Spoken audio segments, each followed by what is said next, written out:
Graça e paz, que é o presbítero Alex com a nossa segunda mensagem sobre as 5 tempestades da vida, que nos traz lições maravilhosas para a gente entender e compreender como Deus trabalha um pouco, porque a mente de Deus é infinita, nós, multiforme sabedoria de Deus, não temos como entender, mas nós temos que tirar das adversidades e tempestades ensinos fundamentais, primordiais para o nosso crescimento e conhecimento para com Deus, e quebrando essa teologia fraca da prosperidade, a qual tem destruído e matado muitos evangélicos por aí.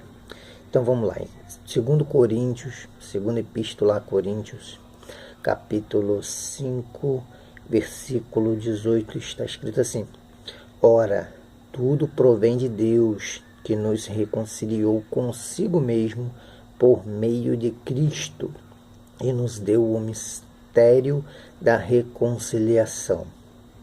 Paulo aqui está falando, lógico, do ministério da reconciliação, a qual Jesus Cristo foi o único que pôde pagar o sacrifício perfeito, pagar tudo que Deus precisaria receber, tudo que aconteceu no Jardim do Éden, o pecado entrou na humanidade. Então, somente Jesus pôde pagar. Então, esse ministério da reconciliação, reconciliarmos, aproximarmos, chegarmos novamente a Deus, foi Cristo que conseguiu pagar e fazer. Então, tudo provém dele. Mas, claro que tem um meio a qual Cristo fez esse sacrifício. Qual foi o meio que Cristo usou? Ele veio, se esvaziou na sua majestade e glória, e nisso ele passou as suas tempestades. Foi feito homem, pagou um alto preço, dor, sofrimento. Por isso que ele nos entende verdadeiramente, porque ele sofreu o que nós sofremos como homem, 100% homem que ele foi, e foi 100% Deus sem pecado, gerado pelo Espírito Santo de Deus no ventre de Maria. Então, como homem, ele nos entende, ele passou essa tempestade, essa foi a tempestade de Jesus, pagou um alto preço, até que Lucas fala que lá no Getsemane ele pega e fala: Pai, passa de mim, se possível, esse cálice, mas todavia seja feita a sua vontade. Essa foi a tempestade de Jesus. Ele sabia, ele gotejava sangue, e Lucas enfatiza isso porque é uma doença rara, uma dor muito grande na alma, que a pessoa possa sentir para suar sangue, dilatar os vasos capilares a tal ponto que começa a sair sangue. Então, uma dor profunda na alma, algo inexplicável, qual Jesus sabia o que vinha sobre ele, mas ele até como homem, se possível for, passa de mim esse cálice, mas todavia seja feita sua vontade. Então ele sabia que o sofrimento era necessário. Isso foi o meio da reconciliação. Na cruz do Calvário, ele dar a vida. Ninguém atirou, ele deu. Mas o pior foi ele ficar segundos na morte dele, afastado do Pai. Ele: Pai, por que me desamparaste? Isso foi a maior agonia que ele sentiu. Então ele sabia que vinha tudo isso sobre a vida dele, mas ele antemão já sabia que, passando isso tudo, ele trouxe a misericórdia e graça sobre as nossas vidas, que salvaria-nos, nos tiraria do lamaçal do pecado. Então a tempestade que ele enfrentou foi por um grande motivo. Ele amou o mundo de tal maneira que deu seu Filho unigênito para todo aquele que nele crê, não pereça, mas tenha a vida eterna. Desceu, fez-se homem, morreu e pagou um alto preço, preço de sangue, a sua vida, mas para nos salvar, para nos trazer novamente, reconciliarmos a Deus. Então, isso é maravilhoso na nossa vida. Então, tudo provém de Deus, tudo vem de Deus, até esse ministério da reconciliação em Cristo Jesus. E agora nós estamos reconciliados com Ele, mas nós temos que negar nossa cruz, levar nossa cruz, negar nós mesmos, e carregar a cruz. Então, nossas tempestades é para tirar o que está em excesso, colocar o que está faltando, e vamos tirar grandes lições aí. Então, as tempestades que vêm é para nos reconciliar cada vez mais, chegarmos perto de Deus, em nome de Jesus. Vamos abrir em Atos, capítulo 27. Atos, capítulo 27, do versículo 27 em diante, vai falar sobre o naufrágio de Paulo. E aqui tem coisas muito interessantes para a nossa vida. Nós vimos na primeira tempestade, em livro de Jonas, profeta menor, que alianças que nós fazemos perigosas para a nossa vida, a qual nos faz ocultar, criar e ocultar pecados na nossa vida, no porão, na nossa alma, no nosso coração, e nós temos que tirar e jogar para fora. E numa continuidade desses pecados, desses ensinos, a gente vai estar abordando o livro de Atos, capítulo 27, versículo 27 e diante, que fala sobre o naufrágio de Paulo. Aqui vai começar a dizer assim, quando chegou a 14ª noite, sendo-nos batidos de um lado para o outro no mar Adriático, por volta da meia-noite, pressentiram os marinheiros que se aproximavam de alguma terra, e lançando o plumo acharam 20 braças. Passando um pouco mais adiante, tornando a lançar o plumo, acharam 15 braças. E, receosos de que fôssemos atirados contra lugares rochosos, lançaram da popa 4 âncoras e oravam para que rompesse o dia.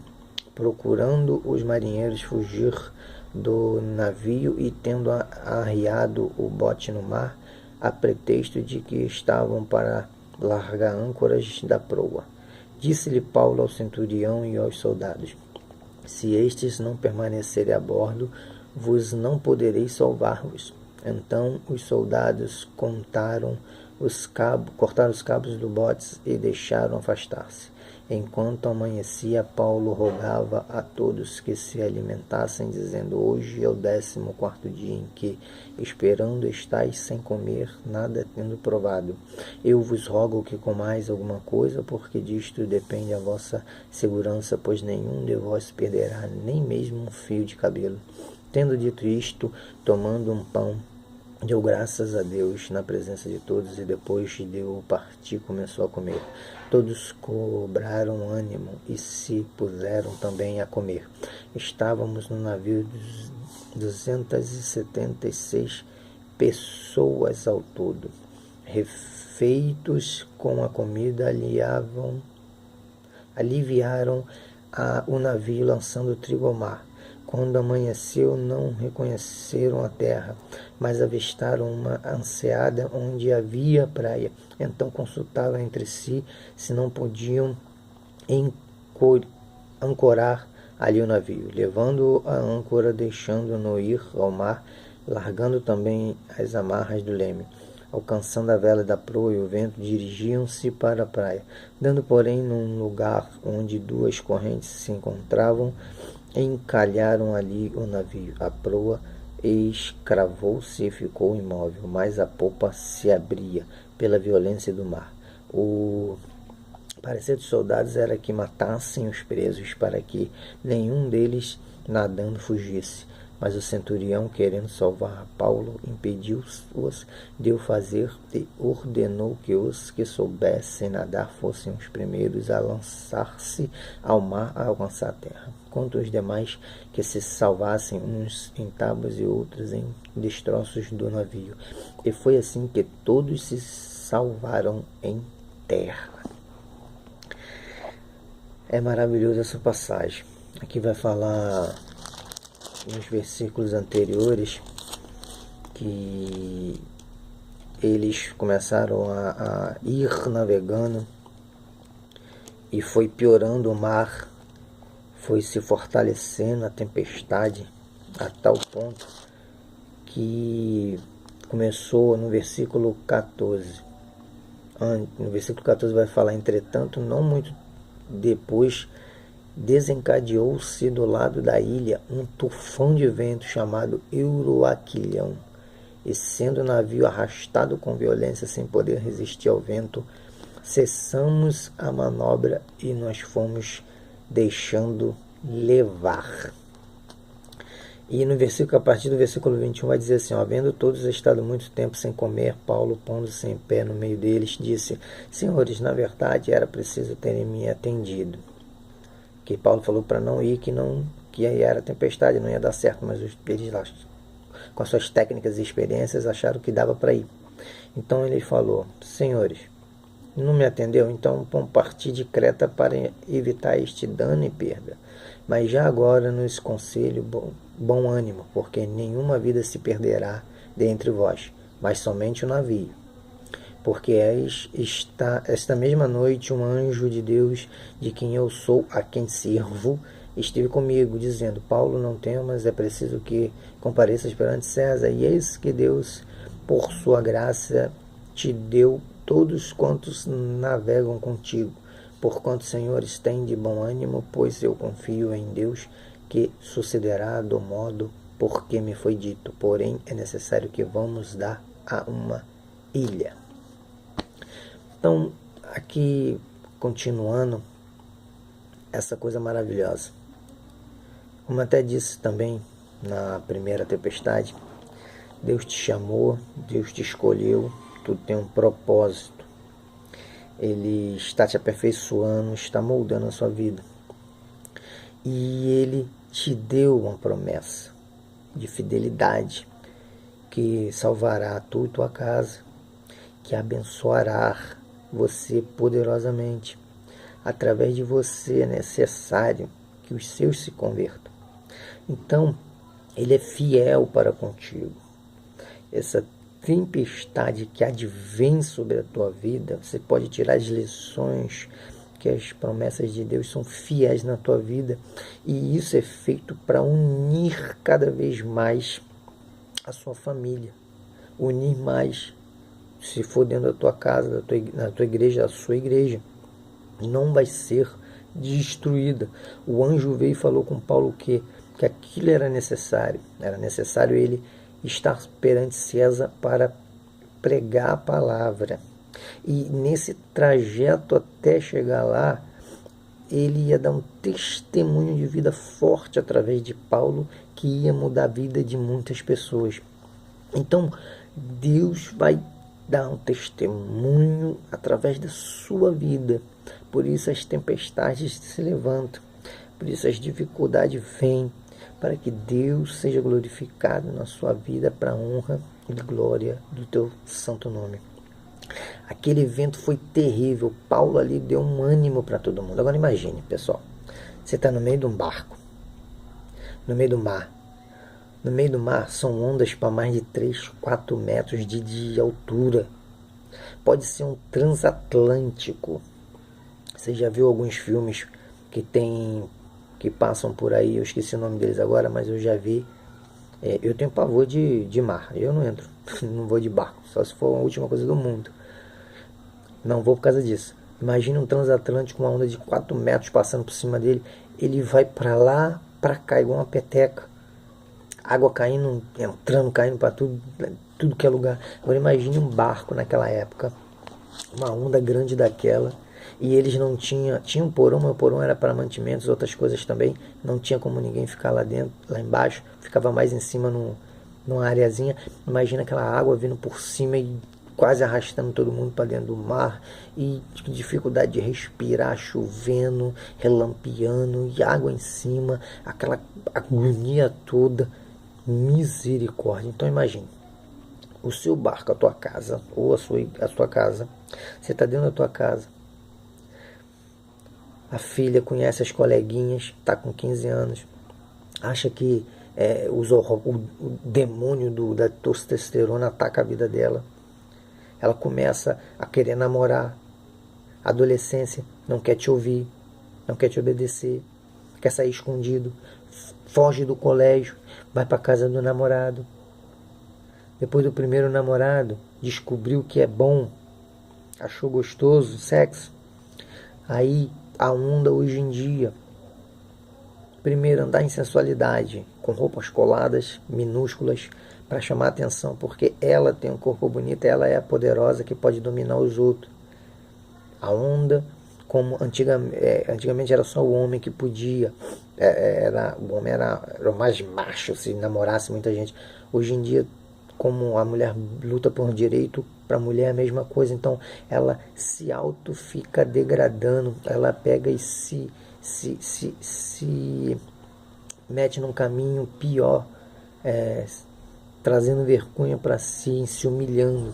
Aí troca de casais, troca de homem toda hora, toda semana, todo dia, achando que é bonito. Quem namora mais, quem fica mais, quem beija mais. Então a mãe e o pai nunca vão saber. Só sabe quando está grávida ou quando está com a doença.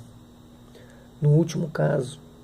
Então imagina a tempestade, sua filha está andando desse jeito, seu filho está com os coleguinhas, também está por aí com um monte de mulheres. E o pior, hoje em dia, essa deturpação na internet, na mídia, que agora você pode ser o que você quiser, homem, você nasce homem, mas não é obrigado a ser homem, pode ser mulher. Aí você descobre que o teu filho tá com 17 anos, com um homem de 40, vai sair de casa, que vai morar com ele. Ou a sua filha virou lésbica. Olha que tempestade, que maremoto dentro de casa terrível, uma humilhação, uma vergonha, uma desgraça para dentro da tua casa.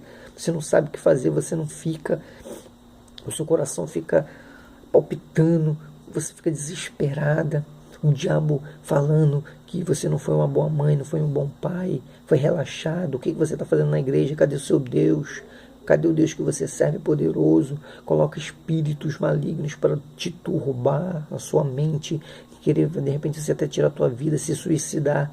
Mas nessa hora, no meio dessa tempestade de Deus toda, Deus envia o seu anjo, seja a palavra revelada, seja em sonho, seja em profecia, seja em revelação, seja através dessa humilde palavra a qual eu estou te dizendo. Deus está falando que mesmo que advenha essa tempestade na sua vida, Deus está falando que tu não morrerás e ninguém se perderás. Aleluia, glória a Deus. Ninguém se perderá. Essa tempestade está vindo, mas eles vão se meter por esses meios, tentando saciar sua vontade carnal, a essência adâmica caída, mas eles vão ver que isso é meras situações que traz um alívio instantâneo, em poucos segundos, que não traz prazer nenhum, não traz nenhuma estruturação. A alma deles vai continuar sedenta, porque não tem como ser saciada dessa maneira, e só vão se mutilando, sendo marionete na mão do diabo. Aí eles vão perceber que somente um pode ajudar eles, Deus. Mas nessa hora é difícil, mas não critica, não julga. Fale de Deus, mas fale mansamente. Abraça todos eles. Fique unido, porque nessa hora da tempestade é para se unir. Os marinheiros queriam matar todo mundo, porque se alguém fugisse, os soldados eram mortos. As famílias dos soldados eram mortas.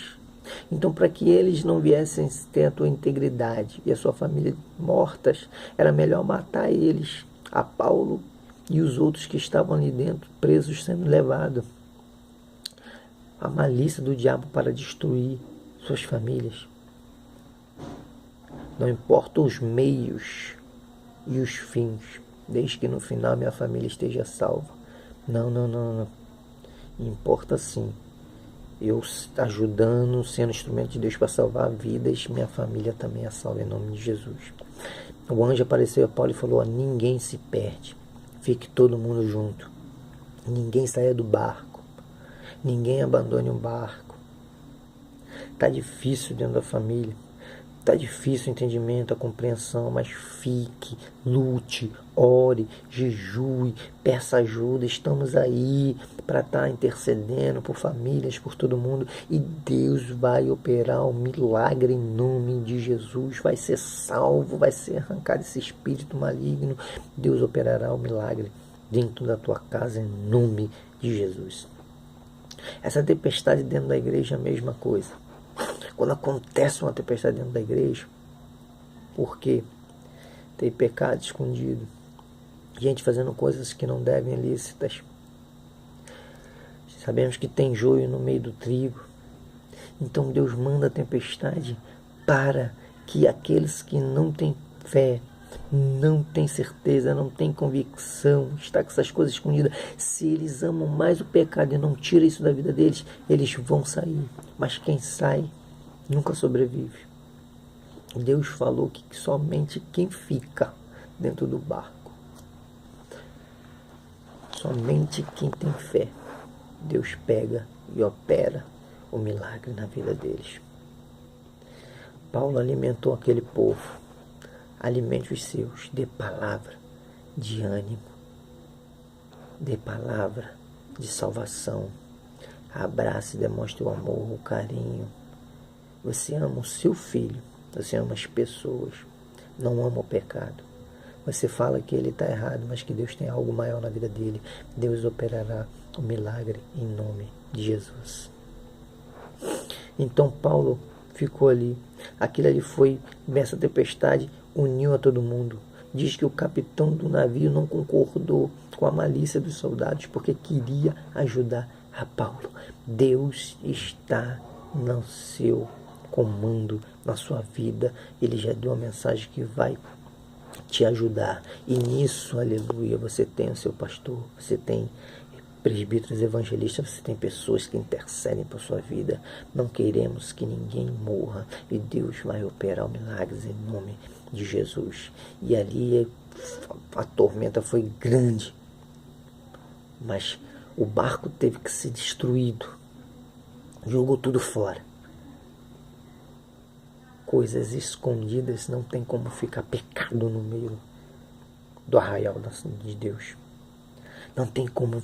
Tem que perdoar, tem que se arrepender, tem que deixar Deus agir no profundo da nossa alma.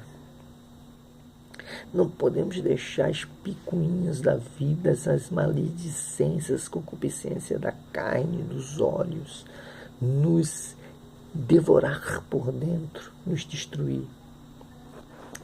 A vida fictícia que nós montamos muitas das vezes na nossa casa, no Face. Face tem um problema muito grande. A gente bota fotos da nossa família sempre nos momentos que estamos rindo. Uma vez ou outra, uma vez por mês e tal. Uma vez, 2 vezes por ano. Até fotos antigas, faz uma moldagem e bota ali. Mas dentro da casa não tem respeito. Marido e esposa.